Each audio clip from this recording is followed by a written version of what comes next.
वर्ष 1 में और मैं विकास एक बार हाजिर हूँ आपके लिए ज्योग्राफी का बहुत ही इम्पोर्टेंट और इंटरेस्टेड, दोनों ही कहना चाहूँगा, इम्पोर्टेंट एंड इंटरेस्टेड टॉपिक लेके, जिसका नाम है महासागरीय जलधाराएं। दोस्तों, यह वह टॉपिक है जिससे प्रतिवर्ष कॉम्पिटिटिव एग्जाम में 1 या 2 नंबर क्वेश्चन पूछे जाते हैं। अभी हाल में ही हुए यूपीपीएससी में जो प्रीलिम्स प्री पेपर हुआ था उसमें भी हिंद महासागर की धाराएं पूछी गई हैं। तो चलिए शुरू करते हैं आज का टॉपिक। आइए, आज हम लोग बात करेंगे दोस्तों महासागरीय जलधाराएं। उससे पहले हम लोग ये समझेंगे कि जैसा कि हम लोग जानते हैं हमारे वर्ल्ड में 5 महासागर हैं। इसमें नंबर 1 है प्रशांत महासागर, इसको पैसिफिक ओशियन कहते हैं। मैंने यहाँ पीओ से यहाँ इंडिकेट किया है दोनों तरफ, पीओ पैसिफिक ओशियन। दूसरा आपका है हिंद महासागर, ठीक है, जिसको मैंने इंडियन ओशियन किया है। ये यहाँ पर अपना भारत है, इसके नीचे जो एम की आकृति होती है हिंद महासागर की। मेरे महासागर का जो मैंने एक वीडियो अभी आपके लिए तैयार कर रहा हूँ उसमें मैंने बाकायदा 5 महासागर के बारे में बताया है। इसके बाद तीसरा होता है आपका अटलांटिक महासागर, जिसकी एस आकार की आकृति होती है। ये आपका अटलांटिक ओशियन है, ठीक है, अफ्रीका और दक्षिण अमेरिका के बीच से होता हुआ, यहाँ उत्तरी अमेरिका और यहाँ पर यूराल, वो यूरोप, यहाँ पे यूराल पर्वत की श्रृंखला है, ठीक है। चौथा है आपका उत्तरी ध्रुव महासागर भी बोलते हैं इसको, और आर्कटिक महासागर भी बोलते हैं, जिसे नॉर्थ पोल बोलते हैं दोस्तों, आर्कटिक ओशियन। और 5वां है आपका दक्षिणी ध्रुव महासागर, साउथ पोल में, या इसको हम लोग अंटार्कटिका महाद्वीप महासागर बोलते हैं दोस्तों, अंटार्कटिका महासागर। तो ये 5 महासागर हैं दोस्तों। किंतु जो महासागरीय जलधाराएं तैयार होती हैं या बनती हैं दोस्तों, वो हमारे केवल 3 महासागर बनती है। ना तो हम लोग उत्तरी ध्रुव में पढ़ेंगे, ना ही दक्षिणी ध्रुव में, क्योंकि यहाँ पर ज़्यादातर बर्फ ही होती है और धाराएं बनने का ज़्यादा क्वेश्चन नहीं होता वहाँ पर।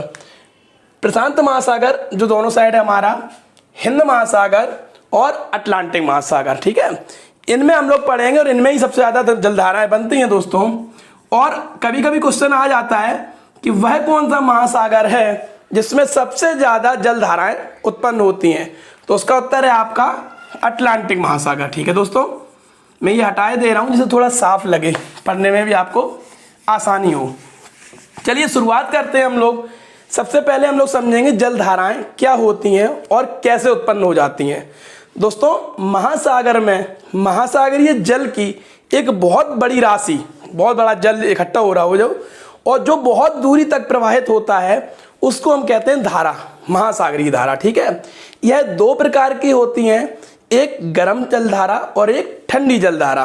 दोस्तों, जो जलधाराएं ध्रुवों से उत्पन्न होती हैं हमारी, ठीक है, वह होती है ठंडी, क्योंकि वहाँ पे बर्फ होता है, तो वहाँ आसपास उत्पन्न होने वाली जलधारा कैसी होती है, ठंडी। और वह जलधारा जो हमारी निम्न अक्षांश, अर्थात जो हमारी ये रेड लाइन मैंने बनाई आप लोग देख रहे हो, ये आपकी 0 डिग्री अक्षांश रेखा है, जिसे हम लोग क्या कहते हैं, भूमध्य रेखा, इक्वेटर या विषुवत रेखा। तो जो यहाँ निम्न अक्षांशों से उत्पन्न होती है दोस्तों, वह होती है आपकी गर्म जलधारा। क्यों? क्योंकि हमें पता है कि सूर्य हमारी विषुवत रेखा के ठीक ऊपर होता है दोस्तों, ठीक है। तो 2 प्रकार की धाराएं हैं, जो निम्न अक्षांशों से ऊपर की ओर बढ़ती हैं वह होती है गर्म जलधारा, और जो ऊपर से होकर नीचे की ओर आती हैं दोस्तों, वह होती है ठंडी जलधारा। दोस्तों, हम लोगों ने ये तो जान लिया कि गर्म जलधारा कौन सी होती है। अगर मोटे मोटे साफ अक्षरों में हम लोग कहें तो जो विषुवत रेखा के पास से तीनों सागरों में, महासागरों में जो जलधाराएं उत्पन्न होती हैं वह आपकी विषुवतीय जलधारा या गर्म धारा होती है दोस्तों। बस फर्क ये हो जाता है कि यदि वो उत्तर की तरफ है लाइन के ऊपर तो वो उत्तर विषुवतीय जलधारा हो गई, और इस भूमध्य रेखा के नीचे होगी तो वह दक्षिण विषुवतीय जलधारा हो गई, ठीक है। तो अब हम लोग बात करेंगे दोस्तों कि तीनों महासागर की बात करेंगे। सबसे पहले हम लोग करेंगे प्रशांत महासागर, ठीक है। ये यहाँ पर उत्तरी अमेरिका महाद्वीप है हमारा कॉन्टिनेंट, इसमें ये हमारा है प्रशांत महासागर, ठीक है, और एक यहाँ पे प्रशांत महासागर पड़ता है दोस्तों।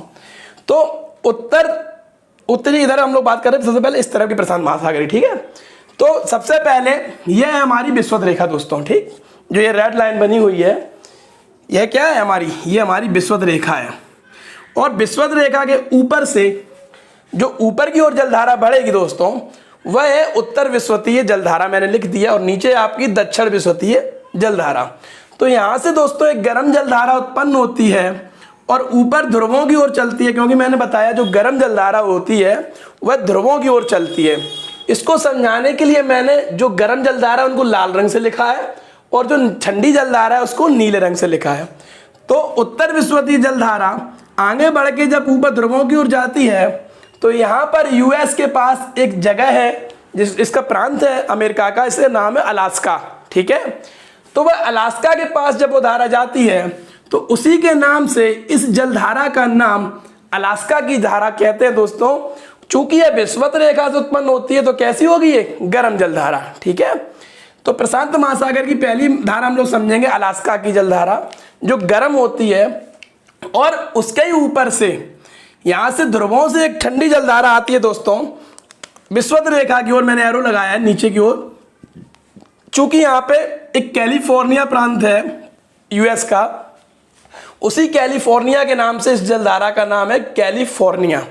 तो सबसे पहले हम लोग समझेंगे उत्तरी अमेरिका के पश्चिम में दो जलधाराएं हैं, एक अलास्का की जलधारा वह गर्म है वहां के प्रांत के नाम से, और एक कैलिफोर्निया की जलधारा जो ठंडी जलधारा है। ठीक है, अभी आपको मैं जलधाराएं पढ़ाऊंगा, उसके बाद मैं यहाँ पे एक चार्ट लगाऊंगा जिसमें तीनों महासागर की जलधाराएं ठंडी और गर्म अलग अलग होंगी, और उसके बाद में एक ऐसी शॉर्ट ट्रिक्स बताऊंगा दोस्तों जिससे आपको केवल ठंडी जलधारा याद कर लेनी है, उससे तुरंत याद हो जाएगी, आपको कंफ्यूज नहीं होना है, अभी समझना है। तो एक अलास्का की जलधारा होगी और एक होगी आपकी कैलिफोर्निया की, और यह तो उत्तर विश्वतीय जलधारा थी क्योंकि विषुवत रेखा के पास से उत्पन्न हुई थी। ठीक है, अब हम लोग नीचे की ओर आते हैं प्रशांत महासागर में दोस्तों। तो विषुवत रेखा के पास से जलधारा जब उत्पन्न होकर नीचे की ओर मुड़ती है, ठीक है, तो वह होती है आपकी दक्षिणीय विषुवतीय जलधारा। ठीक, दक्षिणीय विषुवतीय जलधारा नीचे की ओर बढ़ेगी गर्म, तो इसका नाम इसी के नाम पे हम लोग दे देते हैं, यह होती है दक्षिणीय विषुवतीय जलधारा। और एक जलधारा दक्षिणी अमेरिका के पश्चिम में यहाँ दक्षिणी ध्रुव से ऊपर की ओर चलती है दोस्तों विषुवत रेखा की ओर, और चूंकि यह ध्रुव से चल रही है तो कैसी होगी? ठंडी जलधारा होगी। और यहाँ पर एक जगह है पेरू दक्षिणी अमेरिका में, तो पेरू के नाम से इसको पेरू की जलधारा या हम्बोल्ट की जलधारा कहते हैं। ठीक है, तो इस साइड अगर हम लोग देखेंगे प्रशांत महासागर में कैलिफोर्निया और पेरू की तो होगी आपकी ठंडी जलधारा, अलास्का उत्तर विषुवतीय और दक्षिण विषुवतीय ये हो गई आपकी गर्म जलधारा। इसके बाद हम लोग दोस्तों अब आएंगे अटलांटिक महासागर में। अगर क्वेश्चन आ जाता है कि सबसे ज्यादा जलधारा कहाँ उत्पन्न होती है तो वह है हमारा अटलांटिक महासागर। चलिए बात करते हैं हम लोग। जैसा कि मैंने बताया कि जो भी गर्म जलधारा होगी वो यहाँ से उत्पन्न होगी विषुवत रेखा के पास से, तो विषुवत रेखा के पास से जब उत्पन्न होकर विषुवतीय जलधारा ऊपर है तो उसे क्या कहेंगे? उत्तर विषुवतीय जलधारा। आगे बढ़ती है दोस्तों यहाँ पर, तो इस जगह पर एक जलधारा छोटी जलधारा का निर्माण होता है जिसका नाम है एंटलीज। क्या नाम है? एंटलीज की जलधारा। ठीक है, एक यहाँ पे कयानी भी है, आपको वो नहीं ध्यान देना, बहुत छोटी है। यह एंटलीज की जलधारा जब ऊपर बढ़ती है तो नॉर्थ अमेरिका या उत्तरी अमेरिका में इस जगह का नाम है फ्लोरिडा। क्या नाम है? फ्लोरिडा। देखो यहाँ अलास्का था, अलास्का के नाम से हो गई, यहाँ कैलिफोर्निया था, कैलिफोर्निया के नाम से हो गई, यहाँ पेरू था, पेरू के नाम से हो गया। तो मतलब जगह के नाम से इन जलधाराओं के नाम रख दिए गए दोस्तों। इसी प्रकार यहाँ एंटलीज आगे बढ़ेगी तो फ्लोरिडा बन जाती है, और यही फ्लोरिडा जलधारा जब आगे जाती है एंटलीज में अटलांटिक महासागर में, तो यह दुनिया की सबसे तेज जलधारा, नाम याद रखना है, दुनिया की सबसे जलधारा जो तेज है वह है आपकी गल्फ स्ट्रीम। क्या नाम है? Gulf stream. यह गल्फ स्ट्रीम अटलांटिक महासागर में आगे बढ़ती है दोस्तों, और ऊपर ये मैक्सिको की खाड़ी होती है यहाँ पर, ठीक है, और ऊपर बोफिन की खाड़ी से ध्रुवों से एक ठंडी जलधारा आती है दोस्तों जिसका नाम है लेब्राडोर। क्या नाम है? लेब्राडोर। यह लेब्राडोर और गल्फ स्ट्रीम यहाँ ग्रैंड बैंक के आसपास आके मिलती हैं, और इनके गर्म और ठंडे मिलने के कारण दोस्तों यहाँ पर एक बहुत ही बड़ा धुंध या फॉग का निर्माण होता है, कोहरा टाइप का हो जाता है, घना कोहरा। और इस घने कोहरे में दोस्तों एक प्लैंक्टन नाम की एक वनस्पति उत्पन्न होती है इसमें, और उस वनस्पति को छोटी मछलियां खाने आती हैं क्योंकि वह उसका चारा होता है दोस्तों। जब छोटी मछलियां आती हैं तो छोटी मछलियों को खाने बड़ी मछलियां आती हैं, इसलिए यह जगह जो यहाँ पे ये ठंडी जलधारा और गर्म जलधारा गल्फ स्ट्रीम और ये लैब्राडोर मिल रही है दोस्तों, यहाँ पर मछली उत्पादन का बहुत ही बड़ा केंद्र बन जाता है दोस्तों। इसीलिए इसको ग्रैंड बैंक कहते हैं। क्या कहते हैं? Grand bank. ठीक है, इस जगह को उत्तरी अमेरिका। तो दो जगह आपको मिलेंगे जहां मछली उत्पादन है, यहाँ पर और ये यहाँ पर ओयो सिवा और क्योरो सिवा जो मिलती हैं। ठीक है, कुछ हल्का यहाँ पर भी बनता है ब्राजीलियन और फोकलैंड की जब जलधारा टकराती है, मैं बताऊंगा आपको। तो दोस्तों गल्फ स्ट्रीम गर्म जलधारा लैब्राडोर ठंडी जलधारा टकरा कर यहाँ पर एक कोयरे का निर्माण करती है, जहाँ पे मछली उत्पादन केंद्र बहुत अच्छा होता है। यही गल्फ स्ट्रीम की गर्म जलधारा आगे बढ़ती है जब दोस्तों और उत्तर की ओर बढ़ती है, तो इसका नाम हो जाता है यहाँ से उत्तरी अटलांटिक जलधारा। अटलांटिक है ही और उत्तरी अटलांटिक, ऊपर के कारण इसको हम लोग कहते हैं उत्तरी अटलांटिक। तो आपको याद रखना है, यहाँ पे अगर एक प्रकार क्रॉस बना लो अगर ऐसा, तो गर्म जलधारा है और इधर ये नीले रंग की जो आ रही है लैब्राडोर, इधर एक ठंडी जलधारा है। ठीक है, तो ऐसे यहाँ ठंडी, यहाँ गर्म, यहाँ गर्म। ठीक है, तो ये उत्तरी अटलांटिक गर्म जलधारा आगे बढ़ती है दोस्तों और यूरोप में जब यहाँ पर एक बहुत ही खुशनुमा मौसम बना देती है, क्योंकि ये गर्म जलधारा होती है और यूरोप में यहाँ पर क्या होती है? बहुत ठंडक। इसलिए इसको यूरोप का कंबल भी कहते हैं। क्या कहते हैं? यूरोप का कंबल।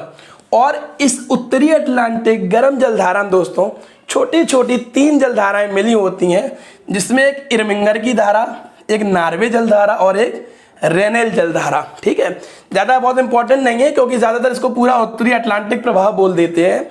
यहाँ आपकी गल्फ स्ट्रीम हो गई, यहाँ पर उत्तरी अटलांटिक प्रभाव हो गई। ठीक है, अब यहाँ पर दोस्तों यूरोप के नीचे ध्रुवों से आने वाली ठंडी जलधारा होती है, जो बहुत ही महत्वपूर्ण जलधारा है, जिसका नाम है कनारी की जलधारा। क्या नाम है? कनारी की जलधारा। तो उत्तरी अटलांटिक में ऊपर की ओर केवल 2 ठंडी जलधाराएं आती हैं, एक लैब्राडोर बोफिन की खाड़ी से और एक कनारी की जलधारा। अब हम यही बात करेंगे, जब हम विषुवत रेखा के नीचे की ओर चलेंगे तो दोस्तों ये जो दक्षिणी विषुवतीय गर्म जलधारा थी, जब नीचे चलती है तो दक्षिणी अमेरिका का जो सबसे बड़ा प्रांत है ब्राजील, जो देश सबसे बड़ा है आप लोग भी जानते हैं दक्षिणी अमेरिका का, उसके किनारे आने पर इसका नाम इसी के नाम से पड़ जाता है ब्राजील की धारा। ठीक है, जो गर्म जलधारा होती है। और नीचे से ठंडे दक्षिणी ध्रुव से दोस्तों एक ठंडी जलधारा ऊपर क्यों चलती है? फॉकलैंड जो द्वीप है छोटा सा दक्षिणी अमेरिका का, वह है फॉकलैंड की जलधारा। तो ब्राजील की जलधारा ऊपर से आई, फॉकलैंड के नीचे आके यहाँ पर भी एक कोयरे वाला क्षेत्र या अन्नान का क्षेत्र बना देती है। ठीक है दोस्तों, तो अब दक्षिणी अटलांटिक महासागर की गर्म जलधाराएं कैसे हम लोग याद करेंगे? नीचे ब्राजील, दक्षिण विषुवतीय, उत्तर विषुवतीय, यहाँ पर गल्फ स्ट्रीम हो गई, यहाँ पर उत्तरी अटलांटिक हो गई। अगर छोटे छोटे की बात करें तो एंटिलीज और फ्लोरिडा, यहाँ पर इरमेंगर, रेनेल और नॉर्वे। और अगर ठंडी जलधारा की बात करेंगे दोस्तों तो फोकलैंड, लैब्राडोर, कनारी और यहाँ पर पश्चिमी अफ्रीका के पास एक जलधारा उत्पन्न होकर आगे ऊपर बढ़ती है विषुवत रेखा की ओर, जिसे बेंगुएला की जलधारा कहते हैं दोस्तों। ठीक, तो ये तो हो गई आपकी प्रशांत महासागर और ये हो गया अटलांटिक महासागर। अब हम लोग बढ़ के दोस्तों आएंगे हिंद महासागर की ओर। हिंद महासागर हम लोग देखते हैं कि विषुवतीय रेखा से गर्म जलधारा जब नीचे की ओर बढ़ती है दोस्तों, तो अफ्रीका के पूर्व में 2 गर्म जलधाराओं का निर्माण होता है दोस्तों, जिसमें एक है मोजेम्बिक की जलधारा और दूसरी है अगलुहास जलधारा। ठीक है, ये गर्म जलधारा है क्योंकि विषुवत रेखा से नीचे आ रही है ध्रुवों की ओर। छोटी सी एक जलधारा और होती है, कभी कभी नाम आप लोग देख लें, मेडागास्कर की जलधारा। ठीक, तो ये तीनों ही गर्म जलधारा हैं हिंद महासागर में। एक ऊपर खाड़ी में अरब सागर के पास सोमालिया चलती है, इतना इंपॉर्टेंट नहीं है, फिर भी मैंने लिख इसलिए दिया है कि कोई चीज छूटने ना पाए। अब ये तो 2 हो गई गर्म जलधारा, मोजाम्बिक और अगलुहास।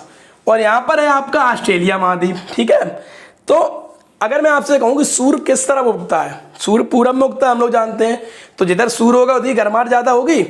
तो पूर्वी ऑस्ट्रेलिया में यहाँ पर विषुवत रेखा से नीचे जो जलधारा आती है वो होती है आपकी गर्म, और पश्चिम में यहाँ ध्रुवों से जो ऊपर जाएगी वो होगी आपकी पश्चिमी ऑस्ट्रेलिया जलधारा, वह होती है ठंडी। तो आपको याद रखना ऑस्ट्रेलिया के पास में केवल 2 जलधाराएं उठती हैं दोस्तों, पूरब में पूर्वी ऑस्ट्रेलिया, पश्चिम में पश्चिम ऑस्ट्रेलिया। और गर्म कौन सी होगी? जो पूर्व में होगी, थोड़ी सी याद रखना आपको। ठीक, यहाँ पे विषुवतीय जलधारा होगी दोस्तों। थोड़ी सी और बात करेंगे दोस्तों, यहाँ विषुवतीय जलधारा ये ऊपर जब जाती है तो एशिया में जापान के पास यहाँ पर इसको क्यूरोसियो जलधारा बोलते हैं, ठीक है, क्यूरोसियो जलधारा। और इसी में ऊपर से दोस्तों ध्रुवों से एक ठंडी जलधारा आती है जिसे हम लोग ओयो सिबो बोलते हैं, ओयो सिबो, क्योंकि जापान में ऐसे ही नाम होते हैं, आपने देखा होगा शिंजो आबे, शियोका, तो ओया सिबो यहाँ पे और क्यूरो सिबो नीचे, यहाँ पे ये टकराते हैं।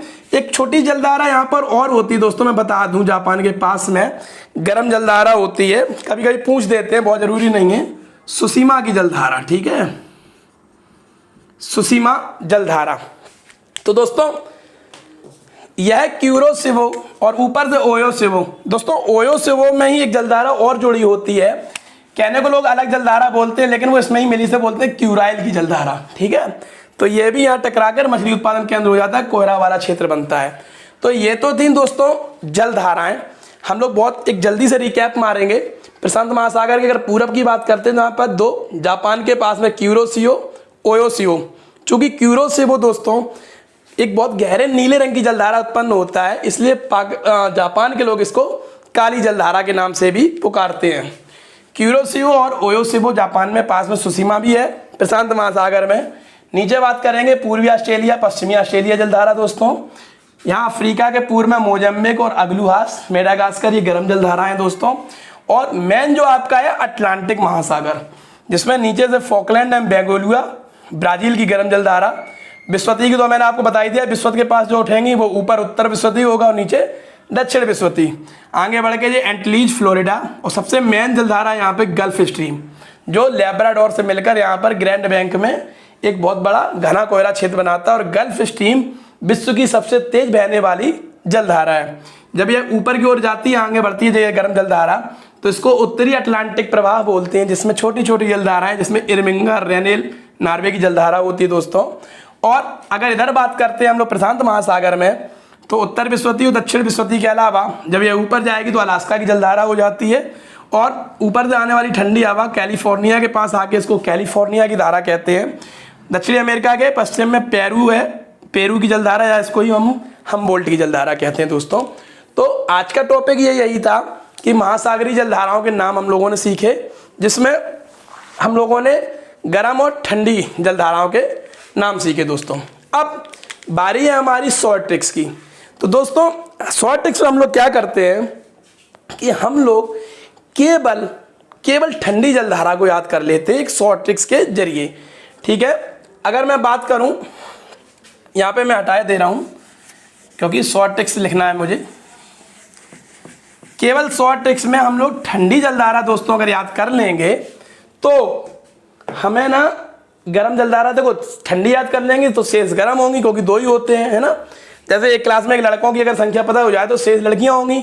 इसी प्रकार हम लोग ठंडी के लिए एक छोटी सी वीके सर की ट्रिक है दोस्तों कि ग्रीन बगुले ने, शब्द समझना आप लोग, ग्रीन बगुले ने, ठीक है, लेब्रा एक डॉग की प्रजाति होती है दोस्तों, कुत्ते की। लेब्रा की आंख और कान में बोल्ट और केला क्यों फेंका। बस यही एक आपकी बहुत इंपॉर्टेंट शॉर्ट ट्रिक्स है दोस्तों। अगर आप लोग इस शॉर्ट ट्रिक्स को याद कर लेते हैं तो जलधाराओं का कोई भी क्वेश्चन आपसे कभी गलत नहीं होगा, ठीक है। इसको लिख लीजिए, शॉर्ट ट्रिक क्या मतलब है। ग्रीन बगुले ने लेब्रा की आंख में और कान में बोल्ट और केला क्यों फेंका, ठीक है। ये ठंडे के लिए है। अगर आप लोगों को अच्छा लगे तो ठंडा सा तो लगा दीजिए कि ठंडा केला क्यों फेंका, तो इससे ही समझ में आ जाएगा ये ठंडी जलधाराओं के लिए। अब देखिए कैसे इसमें से अंतर करते हैं दोस्तों। ग्रीन, तो ग्रीन से क्या हो गया, ये ग्रीनलैंड, ग्रीनलैंड की जलधारा दोस्तों यहाँ पे, ठीक है, ठंडी जलधारा होती है। बगुला, बगुला से आ गया आपका बेंगुला, बेंगुएला, ठीक है। तीसरा पॉइंट आगे बढ़े लेब्रा, लेब्रा से आपका आ गया लेब्राडोर, ठीक, लेब्राडोर हो गया दोस्तों। चौथा देखते हैं आगे आंख, आंख से आकोष्ठक, यह भी एक छोटी सी जलधारा होती है आकोष्ठक की, ठंडी जलधारा होती है दोस्तों। पांचवा कान, कान से हो गया आपका कनारी की जलधारा दोस्तों। छठवां बोल्ट, बोल्ट से हो गया आपका हमबोल्ट, जो मैंने यहां बताया था पेरू की जलधारा के पास दोस्तों, हमबोल्ट। सातवां देखते हैं केला, केला से आपका क्या हो गया कैलिफोर्निया, जो यहां पे था, केला से कैलिफोर्निया, ठीक है। आठवां पॉइंट देखते हैं दोस्तों क्यों, क्यों से हो गया आपका क्यूराइल की जलधारा, ठीक है, ठंडी जलधारा थी तो क्यू से क्यूराइल, क्यूराइल की जलधारा, ठीक है। नौवां पॉइंट देखते हैं दोस्तों फैका, फैका से फॉकलैंड, ठीक है दोस्तों।